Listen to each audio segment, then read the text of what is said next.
Je reviens sur la différence entre les hommes et les femmes.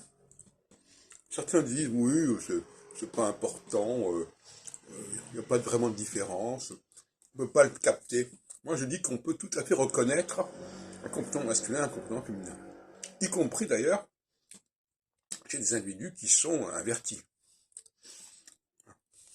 et qui ont un mode de fonctionnement qui est féminin. Mais ce qui m'intéresse ici, c'est de donner au public des repères et des critères pour déterminer ce que c'est qu'être masculin et féminin, par-delà même l'apparence anatomique. C'est en rapport avec les topiques freudiennes, j'en ai déjà parlé à plusieurs reprises. Et dans le cadre du couple et de la famille, il y a un contrôle qui se fait de certain nombre de débordements.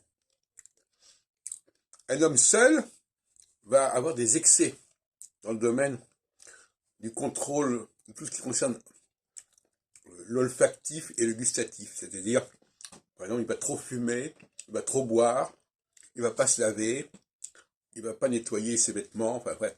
Tout ça, ce sont des débordements qui, généralement, sont jugulés par la présence féminine. Et inversement, dans le couple, une femme qui est à son aise dans le couple, elle va contrôler ses excès de langage et aussi ses excès vestimentaires, ou plus exactement, son manque vestimentaire, si on peut dire. C'est-à-dire qu'elle sera trop décolletée, trop ceci, cela.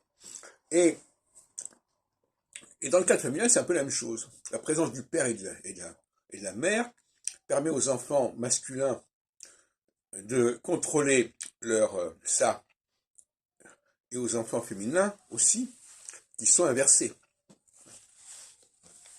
Donc la petite fille va devoir, sous l'influence de son père, elle va devoir maîtriser son rapport de liberté effréné à la parole,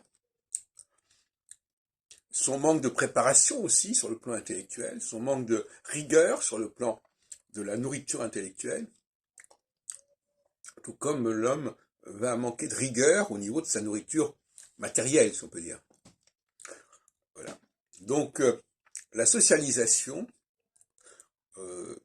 dans le couple et dans la famille, quand la famille est cohérente, c'est-à-dire quand il y a un élément masculin et féminin au niveau du père et de la mère, eh bien, on voit tout de suite si quelqu'un a été dans un environnement qui fait sens. S'il y a une carence du père, ça se voit tout de suite chez la fille. S'il y a une carence de la mère, ça se voit tout de suite chez le garçon. C'est-à-dire que la mère n'aura pas surveillé suffisamment ses enfants masculins, et le père n'aura pas contrôlé suffisamment ses enfants féminins. Donc il y a une répartition des rôles. Bon, pour conclure, on aura bien compris qu'on arrête de dire que ce sont des abstractions, que c'est une question de genre. Non, ce sont des programmations qui sont là dès la naissance et qui font que la notion de liberté, de ce qu'on peut se permettre de faire, ce qu'on peut se permettre de dire ou de ne pas faire d'ailleurs, ou de ne pas dire, ce sont des notions qui sont typiques, qui caractérisent de manière très marquante le masculin et le féminin. Et c'est pour cela que, à un certain moment, quand les hommes se retrouvent entre eux, il y a effectivement des excès de boissons, des excès de, maintenant peut-être moins, de fumée, un relâchement de la propreté, de la vestimentaire, corporelle. Et quand les femmes se retrouvent entre elles, il y a un relâchement dans les indiscrétions, dans les propos un peu vaseux qu'on peut tenir. Voilà, et ce qui me paraît intéressant, donc on est dans la psychosociologie. Donc, psychosociologie qui intègre les topiques du ça et du surmoi, ce qui n'avait pas été fait jusqu'à présent. Et ça permet de poser la problématique masculin-féminin dans des termes beaucoup plus concrets, ce qui relève de la psychologie sensorielle. Moi, je travaille sur la psychologie sensorielle depuis presque 50 ans, hein, avec notamment mon bouquin, mon article dans Cosmopolitan, l'astrologie sensorielle. Bon.